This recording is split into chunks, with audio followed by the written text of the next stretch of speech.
Pues muy buenas tardes, bienvenidos a la Real Maestranza y por supuesto muchísimas gracias por acompañarnos hoy aquí.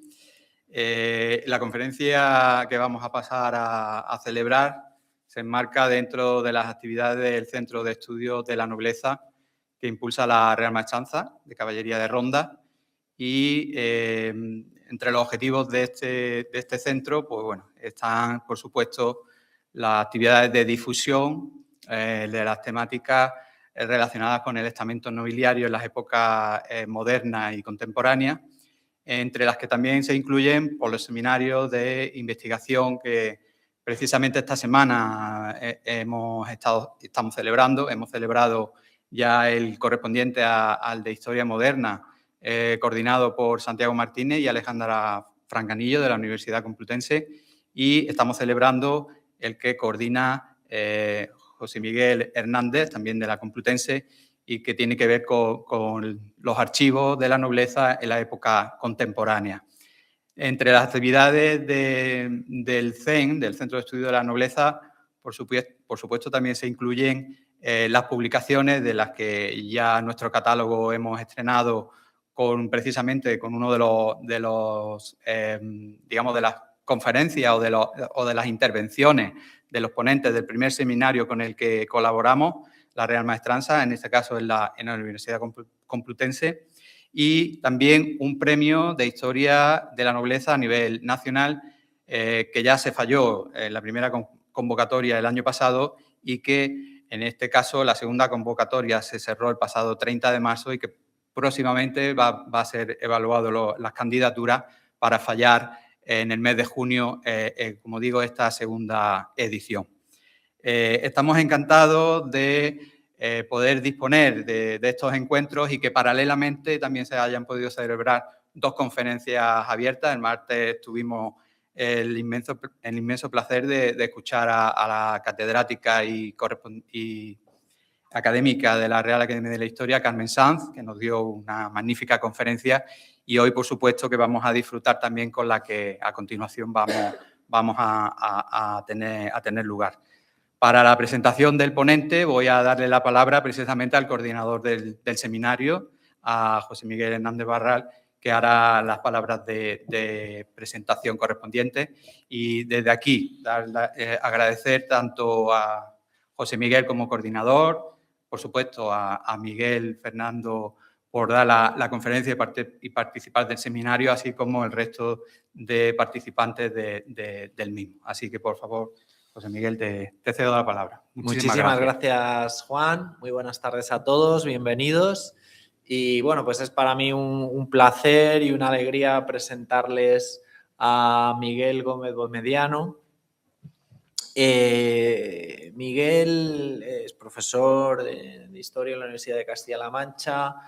Ha sido una persona fundamental en el Archivo Histórico de la Nobleza, también en Toledo, y creo que es una de las personas que mejor podía un poco representar y transmitirnos el fondo en el que se enmarca esta conferencia. Como ha comentado Juan, el Centro de Estudios de la Nobleza está amparando un nuevo seminario de investigación donde profesores, historiadores y archiveros de distintas universidades y centros de investigación nos estamos preguntando por el papel del archivo en la construcción de la nobleza como un grupo social contemporáneo y también cómo la nobleza se ha servido de esos archivos para darse sentido y legitimarse.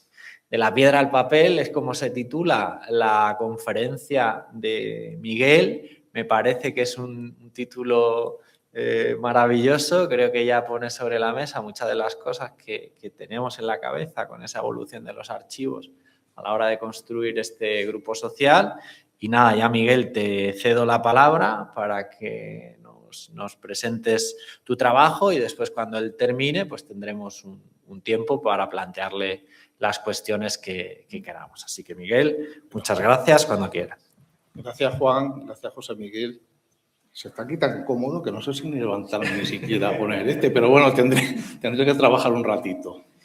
Vale, por supuesto dar las gracias a esta institución, al Centro de Estudios de la Nobleza, a la Real Maestranza, a todos los presentes, por supuesto, y también pues, a toda la ciudad de Ronda. Las instituciones es, por supuesto, la trayectoria que se tiene a lo largo de los siglos, pero son las personas.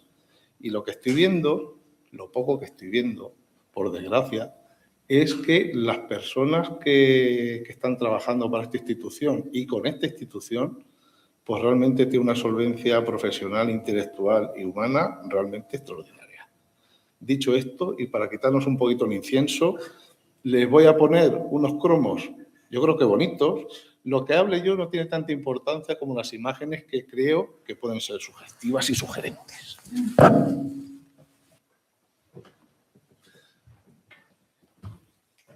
Y bien, vamos a comenzar. A mí me gusta mucho comenzar mis intervenciones, igual que lo mucho, poco que escribo, con una pequeña entradilla, que son citas textuales de documentos casi siempre de la época y que sugieren cosas en torno a lo que pretendo hablar. Decía esto Pedro Medina, que es un famoso tratadista sevillano del siglo de oro, que fue compañero de Hernán Cortés, un eminente matemático y cosmógrafo de su tiempo. Y decía que su felicidad, ¿en qué se cifraba? Creo que hay algo de reverberación. ¿Cuál era su felicidad? Dice, tengo casas de morada grandes y hermosas, muy suntuosamente labradas. Soy caballero, hidalgo y de noble sangre. Mi linaje es muy antiguo. Soy letrado graduado en mi facultad. Me he dado al estudio de las letras. Tengo la gran librería adornadas con muchas diferencias de libros. Soy casado con una hermosa mujer y tuve con ella una muy grandote. No era tonto, ¿no? Paso mi vida holgando sin ningún trabajo ni cuidado, para no envidiarlo. Tengo un rico sepulcro muy bien labrado en que se ponga mi cuerpo suntuosamente. Con todo esto que tengo, con razón diré que soy bienaventurado. Siempre quienes han amasado poder, fortuna y fama han pretendido preservar su estatus, ostentar sus logros, legarlo a sus sucesores y prevalecer sobre sus coetáneos. En definitiva, ser inmortales. A este hilo, recordar la conversación de hace no tanto tiempo entre los presidentes de China, de Rusia y de India, que decían que, bueno, que ahora que se podía vivir 150 años perfectamente mediante la ciencia. Claro, antes la ciencia no da para tanto y ahora pues ya veremos a ver hasta dónde. Pero ¿cuál era la forma de prevalecer? Uno de ellos son los lugares de memoria. Los lugares de memoria de una clase, como decíamos hace un ratito, que nos hemos congregado gozosamente, la evolución histórica de la nobleza, las cruzadas, el doncel de Sigüenza, muerto en la guerra de Granada, la imbricación en la empresa imperial, con este caballero de la Orden de Santiago, este marqués gaditano, cuyo nombre no recuerdo, pero que participó en la Guerra de Sucesión, este noble cubano que aparece retratado junto con su esposa haciendo como que lee, el octavo conde de Floridablanca, el conde de Pocoyo, como le llaman, y bueno, ahora la noble por excelencia, la del papel cuché, ¿vale? Que se queda extasiada mirando el vino. Habrá que ver lo que hace cuando se lo beba, ¿vale? La cuestión está que la nobleza, en su diversidad jerárquica y con su dispar bagaje intelectual, socioeconómico, intentó desde siempre controlar su memoria, identificar sus propiedades, alardear de su riqueza, justificar sus actuaciones y hacer visible su posición. Todo ello para ser admirada, respetada, imitada o temida. Tradicionalmente, la nobleza, los poderosos, en definitiva, siguieron una estrategia de aparecer en los nichos de poder de la época. Fosilizar su nombre o su apellido o su escudo durante generaciones. Garantizar el derecho sucesorio, la ley de vínculos y mayorazgos, se recurre a la heráldica, se levantan residencias señoriales, se adornan sus aposentos con obras de arte, exhiben en sus salones armerías, trofeos, galerías de los retratos de los antepasados, antiguallas, animales exóticos, porcelanas chinas exóticas. Levantan, reparan ermitas, conventos, hospitales, pósitos, puentes, plazas de toros. Ejercen la caridad pública y privada, becan estudiantes, se entierran en capillas funerarias exclusivas, participan en las ceremonias públicas de forma notoria o ejercen como como mecenas de las artes, dejándose alabar por juglares, por literatos, por poetas, por cronistas. En definitiva, tienen que vivir como un noble. Esta es una imagen de uno de los palacetes del Madrid del siglo XVII, rodeados de vargueños, donde se conservaban, que es este mueble de aquí, ¿se ve? Sí. Donde aparece, donde conservan muchos de sus escritos, rodeados de nobles, de pretendientes. Miren aquí este criado como está asomándose por la cortina para ver cómo está el pampaneo de la situación. Y el perro, el mastín, o el alano, que son los perros típicamente identificados con la nobleza, cómo está sesteando en mitad de la estancia. Una estancia que, desde luego, aparecen cuadros piadosos, aparecen escenas de batallas, aparecen los retratos de muchos de sus antepasados. En la hornacina de arriba no se distingue muy bien, pero aparecen como si fueran, no sé si césares, romanos o exactamente qué. ¿Vale? Lo cierto es que a lo largo de los siglos se pasa de la gesta a la regesta. Es decir, de los cantares de gesta que proclamaban las heroicidades de los nobles de turno, en esta ocasión caballeros, y por un lado están vinculándose con todo aquello que puede proclamar su poder, su lealtad a Dios, por supuesto, pero también a los reyes. La nobleza, sin la corona, son poco o nada. ¿Vale? Además, unas familias de poder que juegan con la doble baraja. Lo público de sus elementos, como la heráldica, su presencia en los actos más solemnes, y lo privado que son básicamente sus archivos. Si les gusta ser alabado en panegíricos, en poemas, no les gusta que se curiosen en sus papeles o sus pergaminos. Los valores primarios, en este caso, de los archivos nobiliarios, han sido fundamentalmente conservar la memoria del linaje, prueba de sus servicios a los reyes de la tierra y del cielo, es decir, las pruebas y las fuentes de la nobleza y la virtud.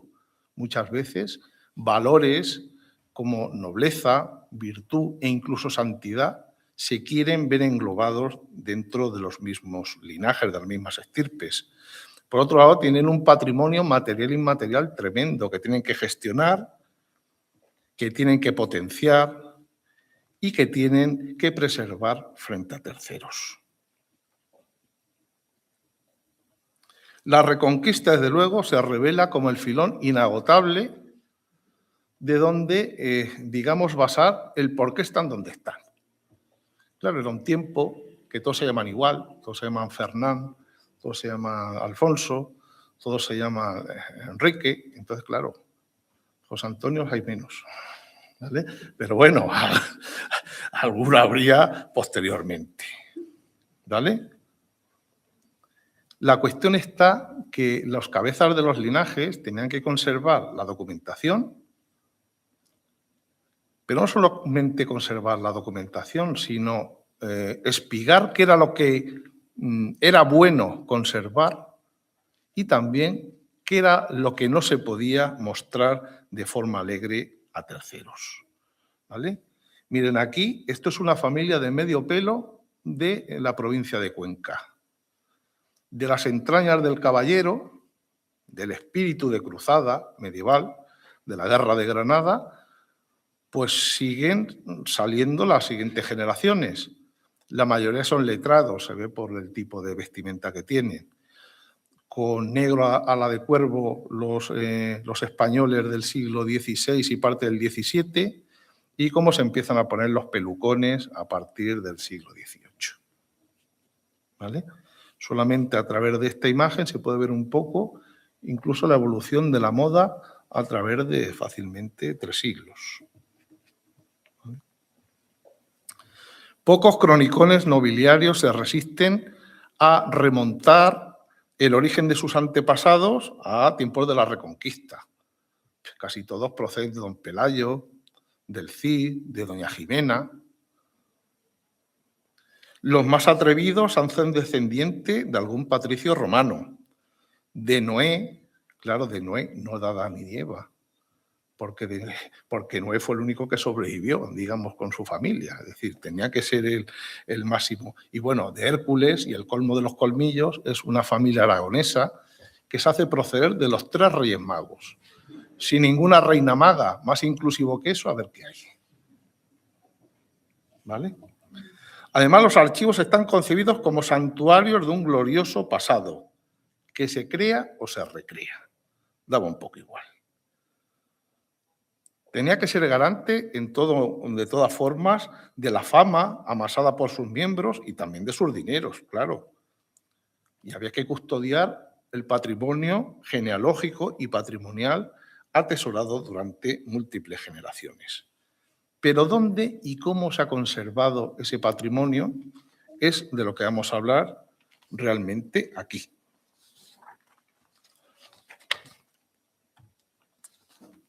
No sabemos demasiado del modo que surgieron los archivos nobiliarios en plena Edad Media. Hay en las crónicas de las cruzadas, se dice, por ejemplo, que los caballeros franceses, alemanes e ingleses iban con sus propios diplomas, con sus propios pergaminos, iban a las cruzadas. Eso era muy atrevido, porque, claro, podían perder el bagaje documental, lo podían dejar por el camino. En la sociedad de frontera de las Españas del siglo X, del siglo XI, del siglo XII, pues también el que se llevara el escaso bagaje documental que tenían a la Guerra de Granada también suponía un potencial importante. De todas formas, la sociedad de frontera, de plena Edad Media, siglos XI y XII básicamente, generó la necesidad de escriturar juramentos de vasallaje, como este que se ve aquí. Que además lo curioso es que, bueno, en este caso no, pero en algún otro se ven 2 mujeres, digamos, que se prestan el juramento de vasallaje. El tipo de documentación de la época, que en este caso, a su izquierda, ve unas capitales muy pronunciadas y que en realidad están imitando las letras capitales insular de 1000 años antes o de 700 años antes, de los códices de las lenguas insulares de Irlanda o de Inglaterra. Es decir, precisamente este tipo de marcas, el hacerse sobre pergamino, el tener miniaturas, el tener capitales muy ostensibles, eran las formas, junto con los sellos, de dotar de autenticidad y también de autoridad a estos documentos que se creaban de una forma bastante atomizada. El transporte era otra cuestión. En este caso, los reyes de Nápoles y Sicilia, miren en qué tipo de carros iban de un sitio para otro. Y yo quiero suponer que este arca que está en la parte de abajo podía ser donde pudieran llevar la documentación. Un amigo mío con muy mala leche, tengo que decir, dice, no, ahí es donde llevaban los chorizos, ¿no ves que ahí está un perro que lo está persiguiendo, le está olisqueando, está viendo cómo va? ¿Vale? Estos primeros Depósitos nobiliarios consistían en apenas un puñado de pergaminos, algún códice, algún libro de horas de los antiguos y poco más. Todo ello mezclado en las arcas de la época con ajuares, joyas, brocados, especias incluso. Todavía es curioso, hay algunos pergaminos que huelen a pimienta. Algo querrá decir, no creo que se lo quisieran comer, por mucha hambre que tuviera, ¿vale? ¿Dónde se conservaba esta documentación de los siglos plenomedievales y hasta el siglo XIV y XV incluso? En cofres como estos típicos de Flandes, que eran de madera reforzada de hierro y con una cerradura. Muchas veces, si se fijan, tienen asas en los extremos o en la parte superior, porque claro, estamos hablando de una nobleza que o bien seguía a los reyes, o bien iba a la guerra, a las campañas, o bien las dos cosas. Iban con los reyes de campaña. Entonces tenían que moverse, en definitiva. Conforme avanza la baja edad media, los archivos privados se custodian celosamente en muchas ocasiones en el sagrado de los monasterios. Hay que tener en cuenta que muchos de los priores o de las abadesas eran de las propias familias. ¿Y quién mejor que ellos para conservar, digamos, la documentación de la casa? Hay incluso ya bastante avanzado el siglo XV algunos conventos que se conforman como espacios donde realmente se conservaba no solamente la memoria de una casa o de una familia, sino de comunidades enteras. Por ejemplo, en la Cartuja de Granada, Santa María de las Cuevas, de Sevilla, en la isla de la Cartuja, donde ahora está el campo de fútbol, claro, rodeado de río, lo cual trajo bastantes problemas, se conservaba buena parte de la memoria de los hidalgos y de la baja nobleza de Sevilla durante bastante tiempo, desde época de Colón hasta más de siglo y medio después. ¿Vale? También es curioso ver cómo hay un trasvase de documentación. Si en monasterios se puede ver documentación nobiliaria, en los archivos nobiliarios se puede ver documentación de conventos y de monasterios, porque son los fundadores, son los protectores. Por ejemplo, no hace tanto entre los fondos de Frías, que proceden de Burgos, pues se encontraron las cuentas del monasterio de las Huelgas. ¿Vale? ¿Por qué? Porque compartían mayordomo durante la segunda mitad del siglo XV. Bueno, esto es una imagen donde es la conquista de Gibraltar y cómo le están entregando a me parece que es el duque o marqués de Aguilar, no sé exactamente, de Aguilar de Campoo, cómo le está entregando Enrique IV, digamos, el título de la alcaidía de Gibraltar. Además, estamos hablando de una época en que se paraliza, en cierto modo, la Reconquista. Hay una peste negra tremenda, ¿vale? Hay un ascenso, además, al trono de los Trastamara en Castilla a finales del siglo XIV y en Aragón a principios del siglo XV, que propicia el ascenso de nuevas estirpes y que también propicia la aparición de pequeñas cortes nobiliarias. ¿Quiénes había en esas cortes? Consejeros, capellanes, frailes, juglares, artistas, una audiencia nobiliaria donde se impartía justicia, incluso en algunas ocasiones una minúscula chancillería que expedían los documentos de turno. Conforme avanza el siglo XV, percibimos varios fenómenos. Por un lado, un creciente volumen documental. Por otro lado, la proliferación de traslados, de copias de documentos documentos que los reyes tenían que confirmar o no, y que, sobre todo, había que poder leer. También aparecen nobiliarios que glosan matrimonios, servicios, y también una práctica curiosa, que es la de dejar archivos enteros como prenda en manos de otros poderosos, muchas veces son los propios reyes, a cambio que paguen sus deudas. Yo te dejo mi archivo y tú lo tienes que rescatar si me pagas las deudas que tienes conmigo. ¿Vale? También es una época en que básicamente los papeles están en manos de los alcaides, que son los que están en los castillos, ¿vale? Y también una época en que el secretario personal de cada uno de estos nobles, pues empieza a ser el que controla la mayor parte de la documentación que se genera o se acumula. Durante el Renacimiento, esto sería un archivo a finales del siglo XV. En este caso, con la excusa de presentar la aparición de la Virgen, la casa de infantado, pues aquí aparece lo que puede ser la biblioteca, pero también el archivo.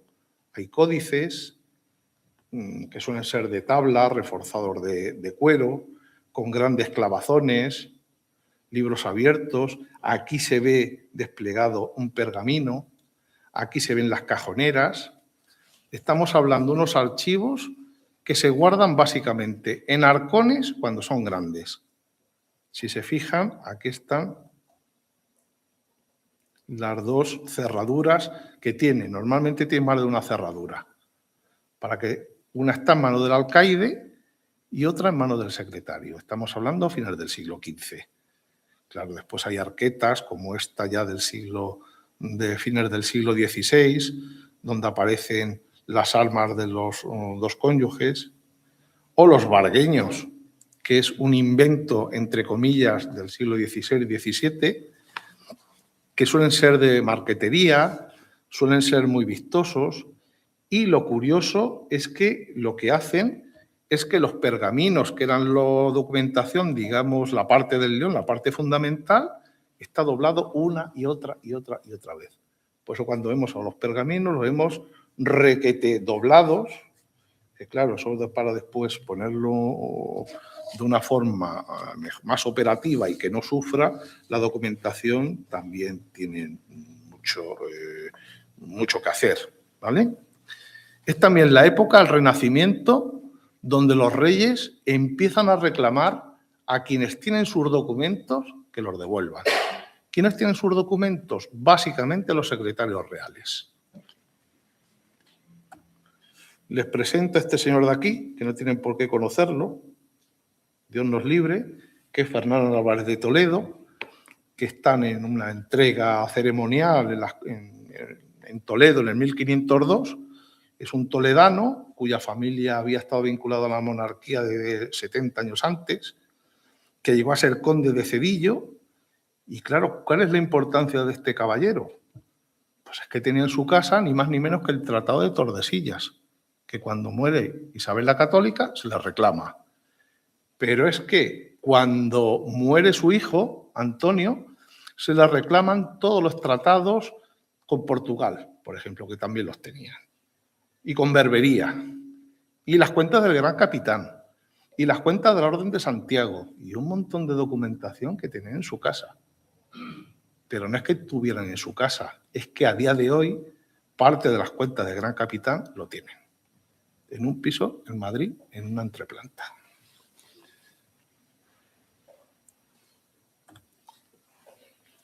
Claro, la organización de una casa nobiliaria era muy enrevesada. Esto es una casa nobiliaria de principios del siglo XVII, solamente todo lo que se refiere a los dineros. Había 3 niveles: de casa, de estado, es decir, del conjunto de sus villas y ciudades, y también qué organización había en cada uno de los pueblos o en cada uno de las comarcas, digamos, que controlaban. Pero es que también tiene agentes de negocios, abogados en Granada, en Valladolid, en Madrid, en todos los foros donde había grandes tribunales. Todos ellos tenían documentación y todos ellos procuraban quedárselo en su casa lo más posible. ¿Por qué? Porque era un ejercicio de poder. Si tú me vas a necesitar en la documentación que yo tengo, es que yo soy importante para ti. Y además era una forma, digamos, de sentirse necesarios para una administración que cada vez, digamos, es más expansiva. Y estamos hablando solo de cuestiones de dineros. Pero si hablamos de lo que es la gestión del propio archivo, de la administración, de la justicia, sería algo similar a esto.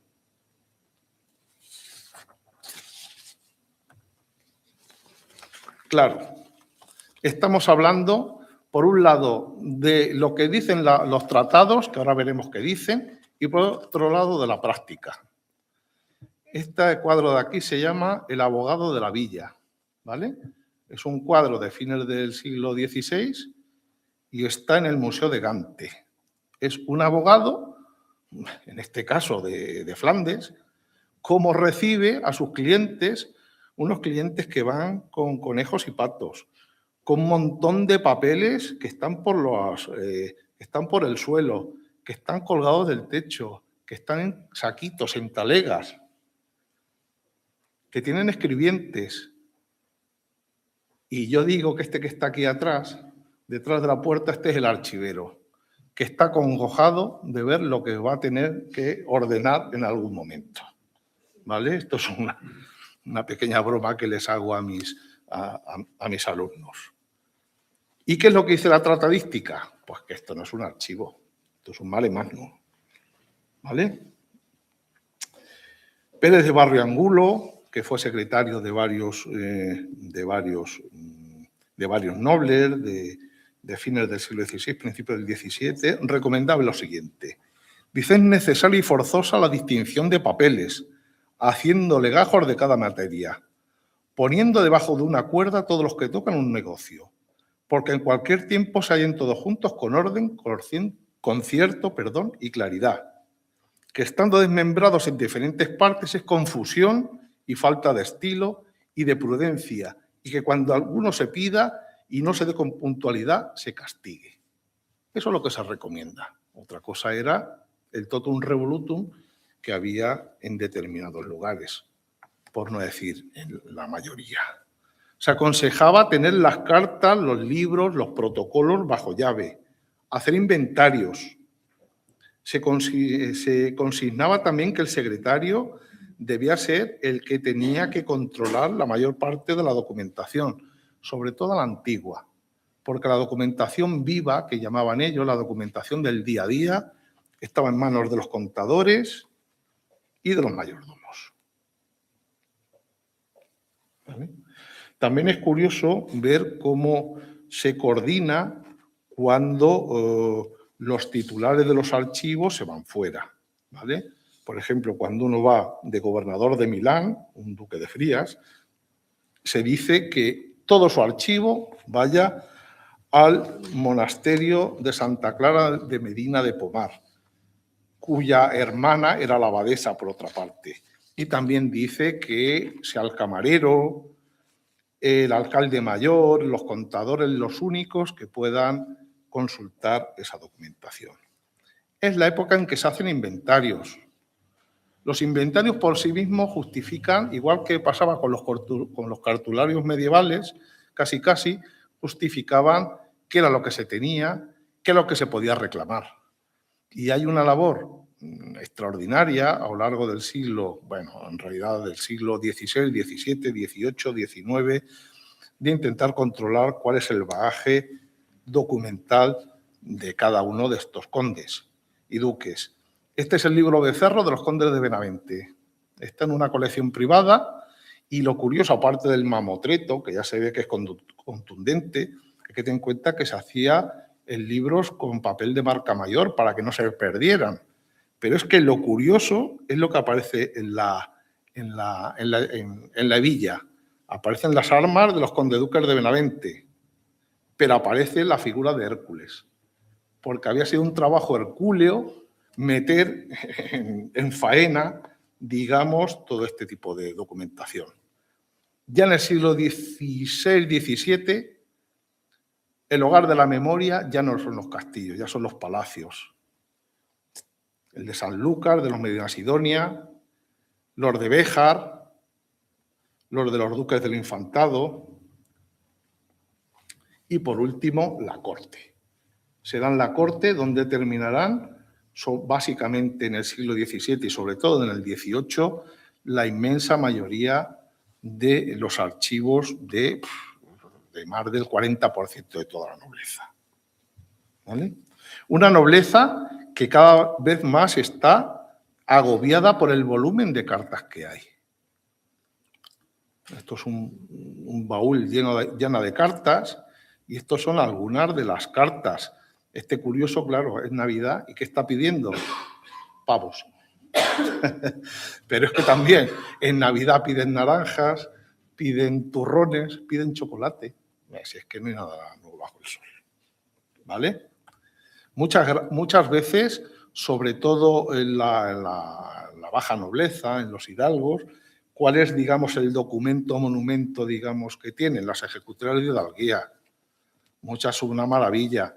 Además, muchas tienen un simbolismo bastante importante. Hay una, por ejemplo, que procede de alguien que había estado ayudando al embajador de Inglaterra y tiene ejemplos como la granada, que es lo que al abrir dice lo que es, pero si no, guarda, digamos, los secretos de forma celosa. O tienen animales que nos evocan también las virtudes que desde época de los clásicos griegos debían tener los diplomáticos, de saber callar, de repetir lo que interesaba. Un ejemplo del libro Becerro, por cuanto compendiaba buena parte de la historia de la familia, es este tremendo, con 6.000 páginas de los Ramírez de Arellano, ¿vale? Que bueno, es una auténtica comunidad, digamos, de escritores que a lo largo de 300 años van acumulando aquí los testimonios de la familia. Bajo una discreta cruz de Santiago, pues tenía de todo. Poemas, blasones, fragmentos de crónicas, desde el Cid hasta una embajada al Tamerlán de los portugueses, donde se decía que lo mencionaban. Es una mezcla de crónicas medievales y de documentos, digamos, durante 300 años, hasta principios del siglo XVII. Estamos hablando de una época en que el ecosistema, es decir, los lugares, digamos, donde se conservaba la memoria, ya siglo XVIII, son la contaduría, la secretaría, la librería y, por supuesto, el archivo. El tránsito de los siglos XVIII al XIX fue traumático. Hay un proceso, digamos, de laminación de algunos de los privilegios, sobre todo los feudales, por parte de la nobleza.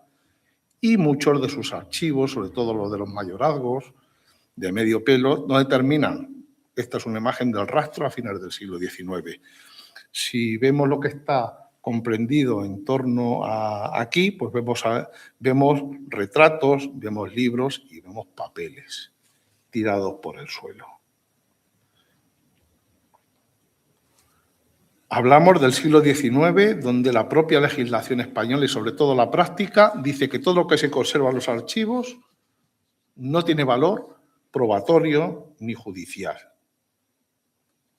Durante generaciones, sobre todo a partir del siglo XIX, estuvieron escamoteados a los ojos de los curiosos, salvados del fuego, de las ratas, del agua, conservados en cómodas, en garajes.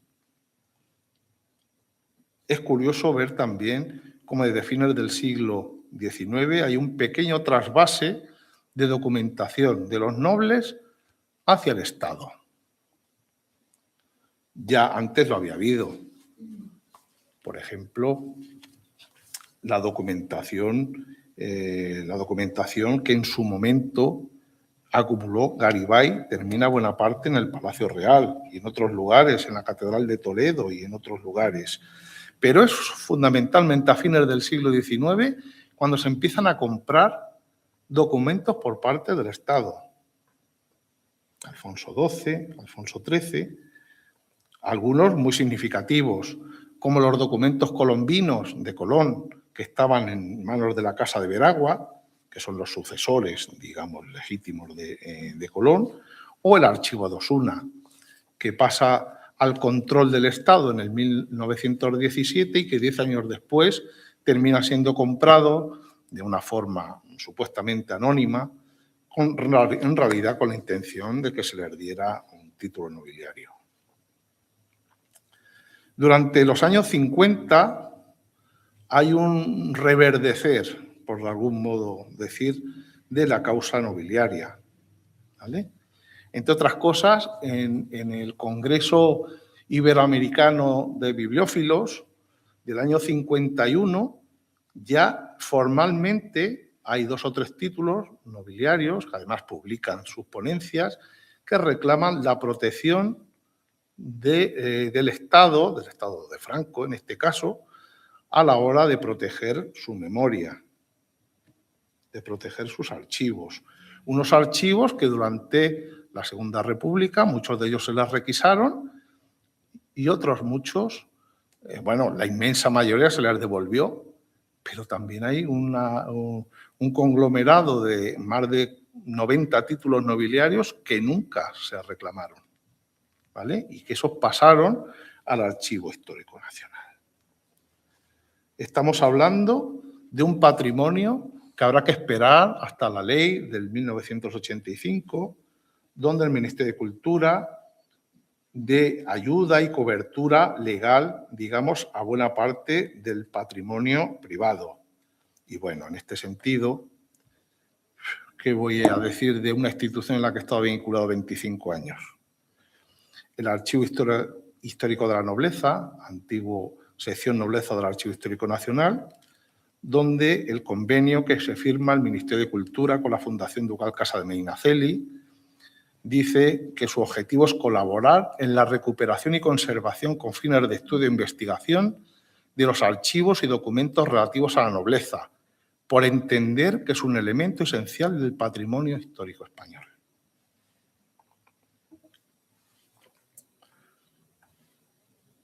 Un patrimonio documental que todavía sigue estando disperso. Aproximadamente 1/3 de todo el patrimonio histórico español está todavía en manos privadas, ¿vale? Y bueno, están en manos privadas que muchas veces en Wallapop te puedes encontrar. Por 600 euros tenemos bonita hoja de cantoral, por 150 euros se pueden comprar un documento de pergamino en catalán del siglo XI, XII, ¿vale? Y quisiera terminar, ya me están mirando algunos con ojos asesinos, con un canto de los archivos como un universo de sensaciones. Cuando pasamos y cuando se pasaba un archivo, ¿qué se ve? El colorido de las encuadernaciones, los textos de las cartelas, muchas veces tamizados por la penumbra. El olor a una estancia cerrada. El frío de un aposento que teóricamente debe estar alejado del fuego. Se prohibía que se entrara con velas, con braseros y que las consultas fueran a la luz del sol. El sonido del silencio. Eran estancias que no se debía pasar. Y, por supuesto, los criados o los lacayos que llevaban de escaleras abajo, los de menor rango, por supuesto, estaban inapropiadamente, digamos, vedados en este espacio casi sacrosanto. Por otro lado, el tacto del pergamino o del papel del molino trapero por parte del archivista, o incluso el sonido de los papeles que se rasgaban porque se expurgaban, porque no interesaban, porque se equivocaban o porque no era conveniente que estuvieran ahí. El archivo es un espacio porque el espacio mismo es un archivo. Después de esta frase yo creo que es casi mejor irme. Pero bueno, vamos a terminar con una imagen, bueno, esta imagen, por ejemplo, del Archivo Ducal de Medinaceli, que está en el Hospital Tavera, en Toledo, y que puede ejemplificar un poco esta sensación que sobrecoge. Además, es una experiencia que para los investigadores o para los curiosos es una especie como de rito iniciático. La primera vez que se va a un archivo, sobre todo a ciertos archivos, es una cosa, hombre, no voy a hablar de un placer erótico, casi, pero sí que tiene su sensualidad, en el sentido que estás tocando documentación que muchas veces no se ha tocado ni visto durante cientos de años y sobre todo que ves que es única, que es importante y sobre todo que a alguien le ha importado, porque si no, no estaría ahí, en tu mesa. Y solamente terminar con esta imagen del archivo como refugio de la verdad, ¿vale? Una verdad que no tiene por qué ser la verdad absoluta, pero la verdad de aquellos que los habían albergado, que los habían mimado, que los habían custodiado. Y con esto y con un bizcocho, hasta mañana a las 8.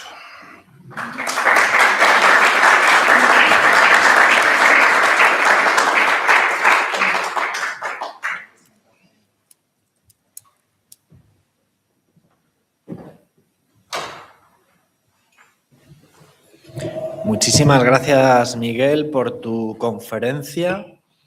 Nos has hecho un recorrido y bueno, yo creo que todos coincidimos, riquísimo y muy amplio en poco tiempo por esos santuarios de la historia, ¿no? Santuarios del pasado que has denominado, los archivos, y a la vez has sabido hablar no solo de su contenido, sino también de su continente, ¿no? En esas materialidades que van cambiando con el paso de los siglos.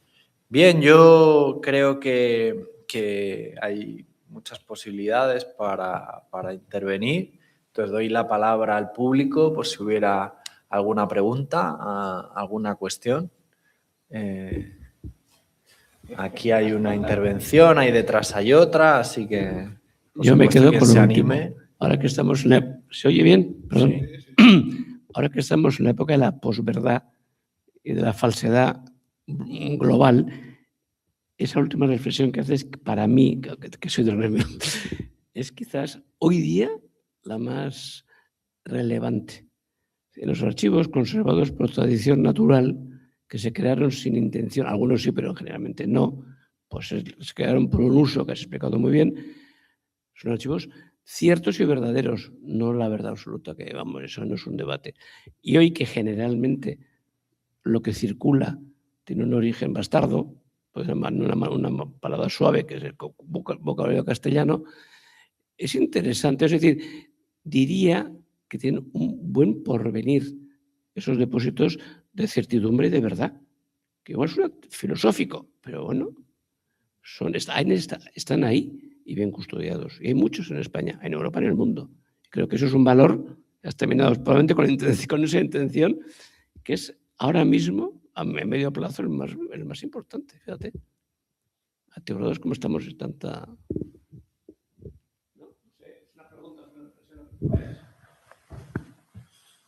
Llevo en mi cabeza desde hace tiempo hacer un estudio de cuál es la plasmación del archivo en las películas, por ejemplo, o en las series. Y un denominador común es que cuando se quiere buscar la verdad, en las películas estas americanas basadas en hechos reales, cuando quieren investigar la verdad, pues van a los microfilms de los periódicos o van a investigar al archivo de la ciudad para ver la historia de una familia que ha matado hasta el apuntador o que ha hecho tal o cual cosa, en realidad, o películas como Blade Runner, por ejemplo, cuando se quiere investigar, digamos, cuál es el origen de los replicantes, pues se va a un archivo. Se va a un archivo para intentar ver el origen de las cosas. No solamente el origen, sino quién ha sido el que ha gestado, digamos, ese origen. Y es curioso comprobar cómo de forma casi ineludible siempre se identifica lo que se encuentra en un archivo como algo que es relevante, como algo que es cierto, como algo que es verdadero, ¿vale? Eso que en realidad es una representación cultural, pues bueno, nos puede hacer llamar un poco la atención de la importancia que tienen archivos como en este en el que estamos, que está compuesto, por un lado, con el archivo de la propia institución, con compras de colecciones, de archivos y de gentes que durante mucho tiempo han entendido que su misión era reunir información sobre antepasados o sobre hechos relevantes que han pasado en tiempos pretéritos. Esta es la forma, digamos, de ser inmortales de alguna manera, de evitar el olvido, la muerte o incluso los fondos que se han quedado por el camino, ¿vale? Que son muchísimos. Reflexionamos esta mañana de cuánto tuvo que haber para que todavía en países como en Italia o en España el patrimonio histórico que haya sea el más importante del mundo. En volumen y en calidad. Obviamente para un chino lo que se conserve aquí pues le importará lo que le importe.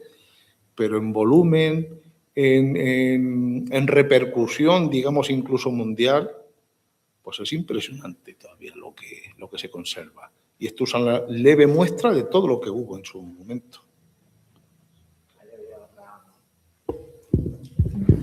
Siguiendo con la actualidad y futuro de los archivos, ¿de qué forma crees que la inteligencia artificial puede afectar a los archivos? Tanto como para facilitar el acceso, eso de que nos dicen que en un futuro un poco ideal todos los archivos estarán escaneados y metidos en una macrointeligencia artificial que los va a transcribir y entonces nos va a facilitar mucho la labor a los historiadores, como también de un punto de vista negativo, ¿no? La verdad es que empezamos fatal. Empezamos fatal por un motivo fácil. Ahora se habla del archivo electrónico. ¿Qué casa noble está guardando los emails? Ninguna. Es más, algunas pueden ser incluso inapropiados guardarlos. Lo que os quiero decir es que se pretende hacer la casa por el tejado. La inteligencia artificial está muy bien en los archivos históricos actuales. En el archivo de nobleza yo conté en su momento 83 idiomas diferentes, aparte de un sinfín de dialectos, ¿vale? En Alemania, por ejemplo, había más de 50 dialectos, casi uno por principado o por ciudad. La cuestión está que hemos hecho pruebas, por ejemplo, con documentación en árabe, en dialectos de los moriscos valencianos y unos documentos que siempre pensamos que eran documentos económicos de la huerta valenciana, no, son suras del Corán. Entonces, claro, la verdad es que las posibilidades de la inteligencia artificial, de todas las cosas que de todos los programas que se están investigando para poder leer grafía antigua, claro, cuando tú estás en un archivo y llega, yo quiero ver los documentos de Serón, de Almería, ¿vale? Y cuando ven que están escritos con una paleografía, con una letra que no entienden, ya se vienen abajo. Y precisamente con inteligencia artificial, posiblemente, más pronto que tarde, se va a poder leer en buena parte documentación, en principio, inaccesible para buena parte de los mortales, ¿vale? Entonces eso va a ser seguramente una barrera salvable. Después, para la gestión de archivos también se están haciendo pruebas, ¿vale? Yo estuve coordinando durante un poco tiempo, cuando estaba el inefable Severiano, que Dios confunda, pues se hicieron pruebas de inteligencia artificial con la Universidad de Valencia, ¿vale?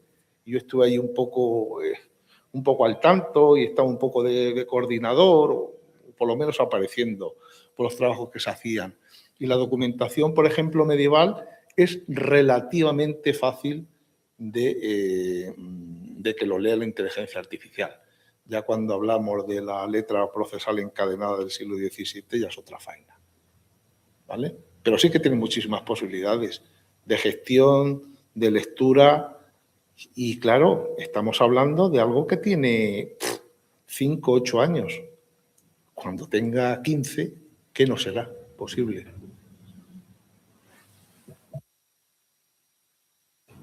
Yo tenía también alguna pregunta mientras se puede animar alguien más, porque tenemos un poco de tiempo. En ese recorrido que has hecho de la piedra al papel has mencionado la trascendencia de la figura del archivero, que creo que es un protagonista absoluto, ¿no? Porque de alguna manera, no total, pero es un intérprete, ¿no? de ese pasado, de ese santuario que decías. ¿Qué hitos crees, es que te pido mucho, pero qué hitos crees que pueden ser decisivos en esas figuras que también cambian con el paso de los siglos? ¿Qué transformaciones en la figura del archivero consideras que son centrales para entender cómo se ha ido modificando la manera que tienen esos sujetos de comprenderse? Sí, bueno, los archivistas, como se llamaban inicialmente, surgieron básicamente a finales del siglo XVII. En una época que había sido un siglo muy duro, donde se habían tenido que reconvertir muchas de las rentas, de los ingresos de la nobleza, donde ya el bagaje documental que se había ido acumulando durante un par de siglos al menos ya era bastante importante.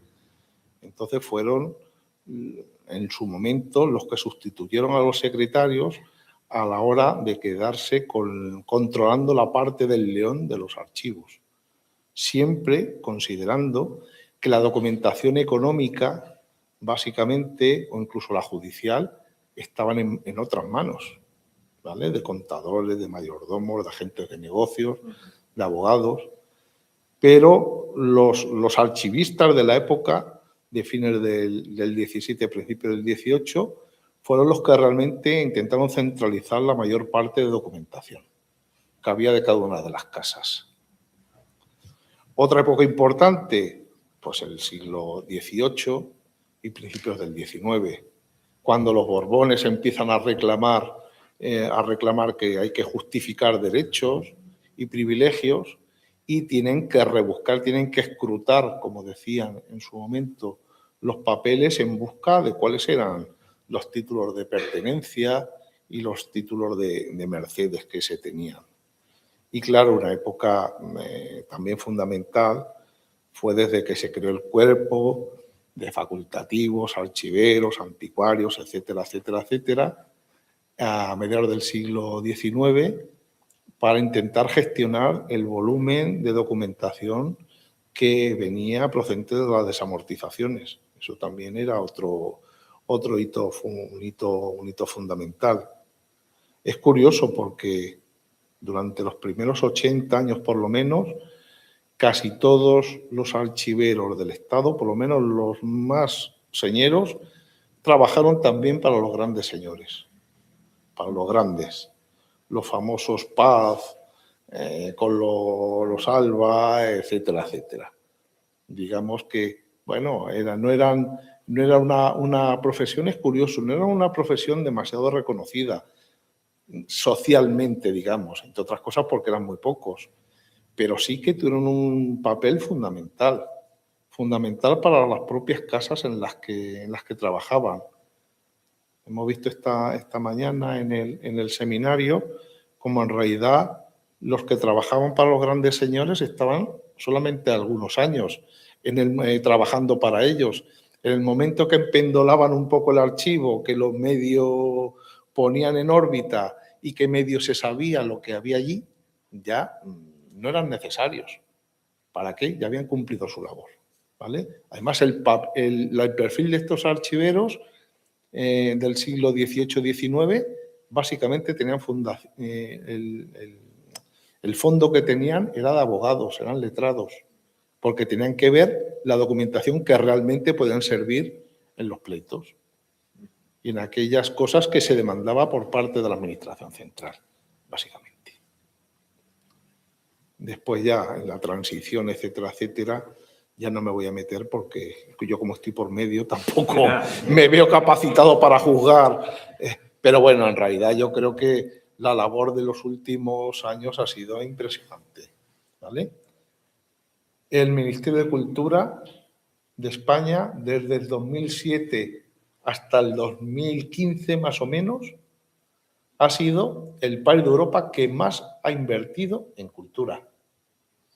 Esto es un dato que no puede quedarse en el bol de los recuerdos. Se han comprado muchos archivos, se han contratado muchas empresas externas para que se digitalice, para que se describa. Se han hecho nuevos edificios de archivos, el de Guadalajara, el de Álava, el provincial de Álava. Es decir, se ha invertido.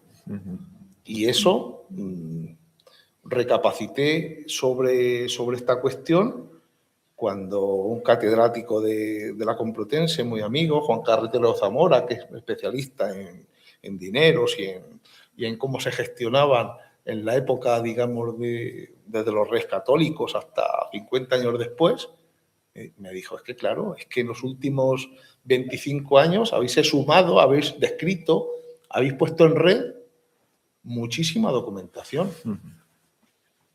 Esa es otra. Internet, con todo lo bueno y todo lo malo que tiene, pero ha permitido la accesibilidad a muchísima más información de forma más rápida, y tú puedes estar en tu casa tomándote una Coca-Cola y estás consultando un libro en Viena, ¿vale? Y eso es una cosa que los que por nuestra edad empezamos a hacer la tesis antes de la web, anda que no se nota. Los barrigazos que hemos tenido que dar por unos sitios y por otros, buscando la información que ahora es accesible, ves con 2 clics de ratón. ¿Vale? Estamos en una situación privilegiada con respecto a otras épocas. La cuestión está que lo que no puede ser es que los chavales de ahora, todo lo que no pueden acceder a través de las pantallas, no exista, no les importe o creen que pueden pasar de ella. Pero ahí está nuestra labor de pico y pala. Muy bien, Miguel. Pues muchísimas gracias. No sé si hay alguna cuestión más. Yo creo que con esta última intervención positiva, optimista, también reflejando las dificultades o los problemas a los que se enfrentan investigadores y archivistas, lo podemos dejar aquí. Muchas gracias a todos y otra vez, Miguel, enhorabuena por tu intervención.